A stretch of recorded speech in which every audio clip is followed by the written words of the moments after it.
Hi, I'm Dr. Georgine Nanos. I'm a family physician and the owner of Kind Health Group. I also have advanced training and expertise in epidemiology, which is the study of how diseases are spread, and public health. And today we're going to talk about how to properly wash your hands. So the key to helping us all stem the tide of this coronavirus is to be very vigilant about our hand washing and our personal hygiene, and we have to do it pretty much every time we touch any potentially contaminated surface. Hand washing with soap and water is still the best approach. Hand sanitizer only if you don't have access to soap and water. So we're going to go over how to wash our hands and then also disinfect our phones. That's also super important. So the first thing you want to do is just wet your hands a tiny bit, then turn the sink off. Then you're going to get some soap in your hands. You're going to lather them up. And it's really important to get the back of your hands, to get your nail beds underneath your nails. So I keep my nails really short for that very reason. I always have.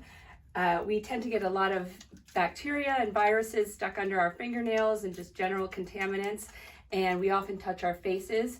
We do it about 200 times a day without being even aware of it. And when we touch our nose, our mouth, or our eyes, that's the potential to contract a virus or even a bacteria. So we want to be really careful and very thorough about our hand washing. You want to wash your hands for about at least 20 to 30 seconds. The longer, the better. And again, you want to get those nail beds really thoroughly. And then once you're done with that, you can turn the sink back on. I tend to use my knuckles and elbows and anything other than the pads of my fingers as much as possible, especially when touching elevator buttons or anything that may be potentially contaminated. Then I grab a paper towel first, dry my hands thoroughly, use that same paper towel to then turn the sink off, and voila, you're done. So if you don't have soap and water easily accessible, hand sanitizer is another acceptable option. And then when it comes to our phones, this is probably the thing that is as important as hand washing that we often forget.